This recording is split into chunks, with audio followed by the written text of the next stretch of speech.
Be me, Reginald, a 35-year-old millionaire with a net worth of around $5 million. Made my fortune in real estate, investing in properties and flipping them for a hefty profit. Always thought that my wealth and charming personality would be enough to attract any woman I desired. Met her at a high-end charity gala. She was stunning, with long blonde hair and piercing green eyes. Her name was Sophia, and she was a socialite, always attending the most exclusive events and parties. We hit it off immediately, talking about everything from art to travel, and I was convinced that I had found the one. We started dating, and everything seemed perfect. She would always compliment me on my taste in cars, clothes, and jewelry. But as time went on, I started to notice that she would often bring up other wealthy men, talking about their private jets and yachts. At first, I thought she was just making conversation, but then I realized that she was actually comparing me to them. One day, we were at a restaurant, and she started talking about some billionaire who had just bought a new island. "Wow, can you imagine owning a private island?" she said, looking at me with a hint of disappointment. "Yeah, it's definitely a goal of mine," I replied, trying to sound confident.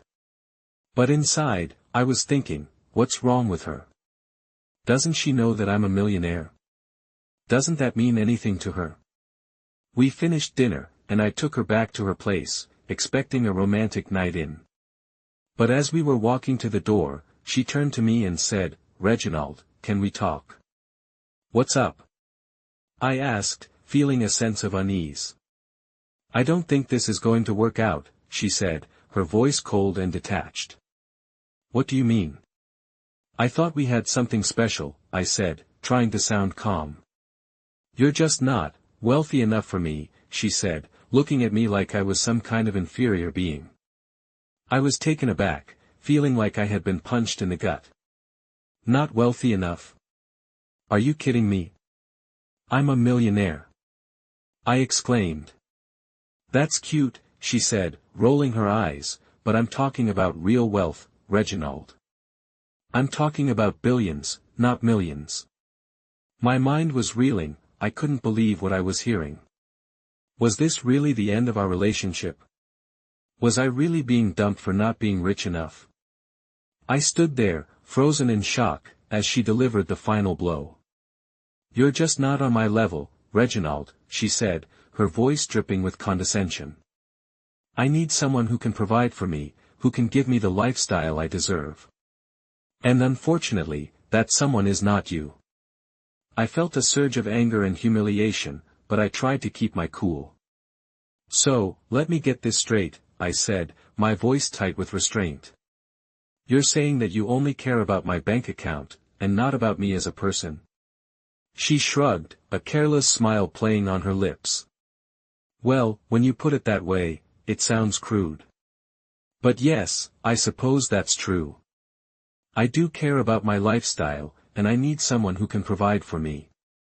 You're a nice guy, Reginald, but you're just not enough." I couldn't believe what I was hearing. Wasn't she aware that I was a millionaire? Didn't that mean anything to her? I thought about all the times we had spent together, all the laughter and conversations we had shared. Had it all been a lie? Had she been using me the whole time, waiting for someone richer to come along? As I stood there, my mind racing with questions and doubts, I couldn't help but think about my own self-worth. Was I really not enough? Was my wealth, my accomplishments, my personality, was it all just a pale imitation of what she really wanted? "You know, I have to ask," I said, my curiosity getting the better of me. "What's the magic number?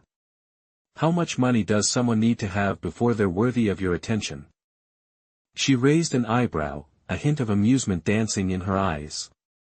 "Oh, I think we're talking at least $1 billion, she said, her voice dripping with nonchalance. "Anything less than that, and I'm afraid you're just not playing in the same league as me." I felt a bitter laugh rising up in my throat. $1 billion? Was she kidding me? I was a millionaire, for crying out loud. I had worked hard to get where I was, and I was proud of what I had achieved. But I guess it wasn't enough for her. As I stood there, feeling like I was staring into the abyss, I realized that I had been blind to the reality of our relationship. She had been using me all along, playing me like a fool. And now, she was discarding me like yesterday's trash. Well, I guess I'll just have to slink away with my tail between my legs, then, I said, my voice heavy with sarcasm. She smiled, a cold, calculating smile. I think that's for the best, Reginald. You deserve someone who appreciates you for who you are, not just for your bank account. I turned to leave, feeling a mix of anger, humiliation, and relief. As I walked away from her doorstep, I couldn't help but wonder what I had seen in her in the first place. Had I been blinded by my own ego, my own desire for validation? As I walked back to my car, the cool night air hit me like a slap in the face. I took a deep breath, feeling the sting of rejection begin to fade. I was a millionaire, for crying out loud. I was successful, accomplished, and deserving of love and respect. And I knew that I would find someone who appreciated me for who I was, not just for my bank account. Someone who would love me for my quirks and flaws, not just for my wealth. I smiled to myself as I got into my car and started the engine. This was just the beginning of a new chapter in my life, one where I would find true love and happiness. And I knew that I would never settle for anyone who didn't see my worth, my value, and my beauty, inside and out. As I drove away from her house, I couldn't help but think about the conversation we had just had. I replayed the words in my head, wondering what I could have done differently. You're only with me for my money, aren't you? She had spat, her eyes filled with venom. I had tried to defend myself, to tell her that it wasn't true, but she wouldn't listen. I'm with you because I care about you, I had said, trying to keep my voice calm. I enjoy spending time with you, and I thought we had a connection. A connection? She had laughed. You mean a connection between your wallet and my bank account? I had felt a surge of anger at her words, but I had tried to keep my cool. That's not fair, I had said. I'm not just a bank account, you know. I'm a person, with feelings and thoughts and dreams. But she had just rolled her eyes. Save it, she had said. I'm not buying it. I sighed as I drove, feeling a sense of frustration and disappointment. Why had I wasted my time with someone like her? Someone who only saw me as a means to an end, rather than as a person with my own strengths and weaknesses. As I stopped at a red light, I caught a glimpse of myself in the rearview mirror. I looked tired, my eyes sunken and my skin pale. I needed to take care of myself, to focus on my own happiness and well-being. You deserve better, I said to myself, smiling wryly. You deserve someone who loves you for who you are, not just for your money. I thought about all the times I had tried to impress her, to buy her gifts and take her on expensive dates. I had thought that if I could just show her how much I cared, she would finally see me as a person, rather than just a wallet. But now I realized that it had all been for nothing.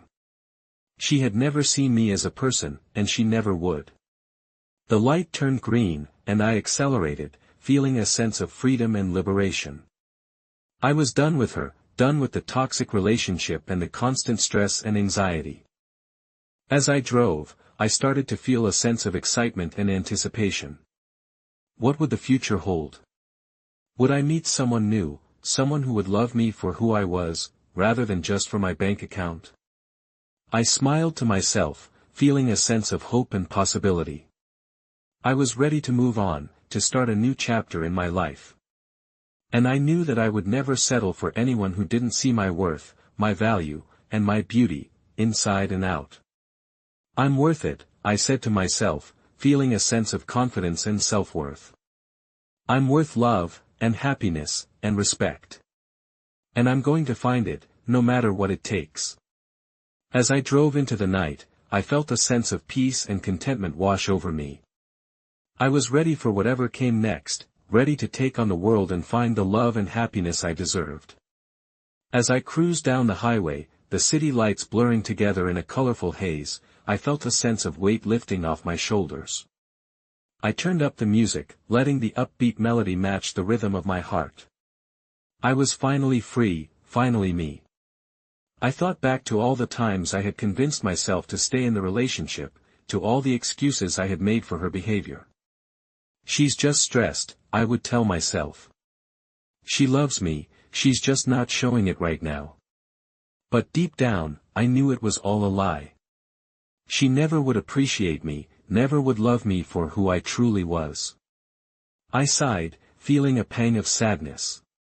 Why had I wasted so much time, so much of myself, on someone who didn't deserve it? But I pushed the thought aside, focusing instead on the present. I was moving forward, moving on. Hey, girl, you're doing great, I said to myself, smiling. You're strong, you're capable, and you're worthy of love. Don't forget it. I pulled over at a rest stop, grabbing a snack and stretching my legs. As I walked around the car, I noticed a woman sitting on a bench, watching me with a kind smile.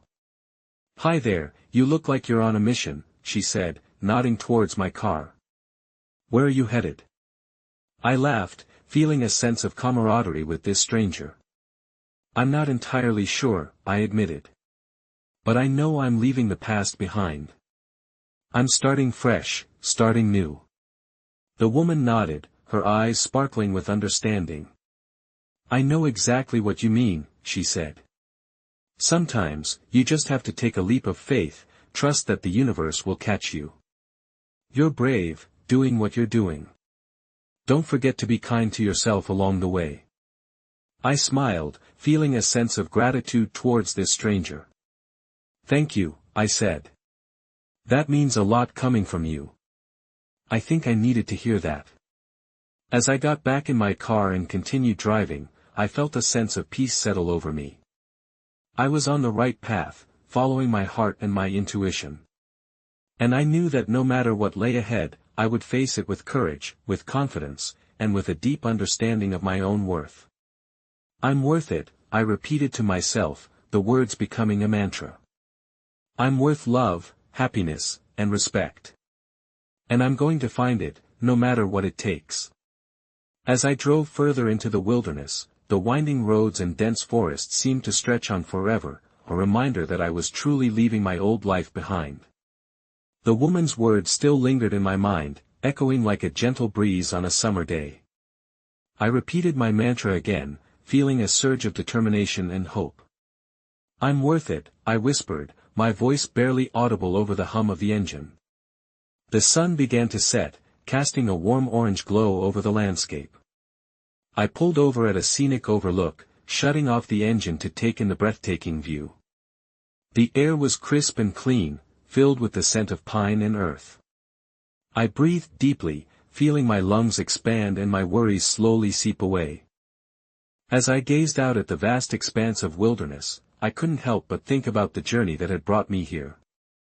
The struggles, the heartaches, the moments of pure joy, all of it had led me to this moment, perched on the edge of a new beginning. I closed my eyes, letting the silence wash over me, and began to reflect on the choices I'd made. What am I running from? I wondered, my inner monologue taking over. Is it the pain of my past, or the fear of the unknown? I thought about the people I'd left behind, the ones who had hurt me and the ones I'd hurt in return. The memories stung, but I knew I couldn't let them define me. Just then, a gentle rustling in the bushes caught my attention. A small rabbit hopped out, its big brown eyes twitching as it sniffed the air. I smiled, feeling a sense of connection to this tiny creature, also navigating the unknown. Hey there, little one, I whispered, my voice barely above a whisper. What brings you to this place? The rabbit didn't respond, of course, but it did hop closer, its ears perked up as if listening. I chuckled, feeling a sense of wonder at the simple beauty of this moment. As I watched the rabbit, I realized that I wasn't alone in my journey. There were creatures like this, living in the present, untethered by the burdens of the past. I can learn from you, I said, my eyes locked on the rabbit's gentle face. You don't worry about yesterday or tomorrow. You just exist, in this moment, in this beautiful, wild world. The rabbit twitched its whiskers, as if in agreement, and I felt a sense of peace settle over me once more. As the sun dipped below the horizon, casting the world in a soft, moonlit glow, I knew I was ready to face whatever lay ahead. I started the engine, feeling a sense of resolve wash over me. "I'm worth it," I repeated, one last time, as I pulled back onto the road, ready to embark on the next chapter of my journey. The wilderness stretched out before me, full of unknowns, but I was no longer afraid. I was a ranger, charting my own course, and I knew that I would find my way, one step at a time. As I drove, the moon rose higher in the sky, casting a silver glow over the landscape. I felt a sense of freedom wash over me, as if the weight of my past was slowly lifting. The rabbit's gentle face lingered in my mind, and I found myself smiling, feeling a sense of connection to this wild and untamed world. "I'm worth it," I repeated, my voice barely above a whisper. I glanced in the rearview mirror, catching a glimpse of my own reflection. My eyes looked brighter, my skin smoother, and my hair messier than I'd ever seen it before. I chuckled, feeling a sense of amusement at the sight. As I rounded a bend in the road, I spotted a small cabin in the distance. Smoke drifted lazily from the chimney, and I could see a figure moving about outside. My curiosity piqued, I pulled over, killing the engine. I sat for a moment, watching the figure, trying to decide whether to approach or not. "Hello," a voice called out, as the figure caught sight of me. I hesitated for a moment, then stepped out of the vehicle, my eyes adjusting to the dim light. An old woman emerged from the cabin, her face creased with age and experience. She regarded me with a piercing gaze, her eyes twinkling with a hint of curiosity. "Can I help you, child?" she asked, her voice low and soothing. "I'm just passing through," I replied, feeling a sense of unease. "I saw your cabin and thought I'd stop to say hello." The old woman nodded, her eyes never leaving mine. "You're welcome to stay for a spell," she said. "I've got a pot of tea brewing, and a fire that's warm and inviting. What's your name, child?" I hesitated for a moment, unsure of how much to reveal. But there was something about the old woman's gentle demeanor that put me at ease. I'm not really sure," I admitted, feeling a pang of uncertainty. The old woman's expression softened, and she nodded understandingly. "You're searching for something, I reckon," she said. "Something more than just a name. Am I right?" I felt a lump form in my throat, as I nodded, feeling a sense of vulnerability wash over me. The old woman smiled, and beckoned me towards the cabin. "Come on in, child," she said. "We'll sit by the fire, and I'll tell you a story. Maybe it'll help you find what you're looking for." I followed her into the cabin, feeling a sense of trepidation mixed with hope. As we sat by the fire, sipping tea and listening to the old woman's soothing voice, I felt a sense of peace settle over me once more. Maybe, just maybe, I was one step closer to finding my way.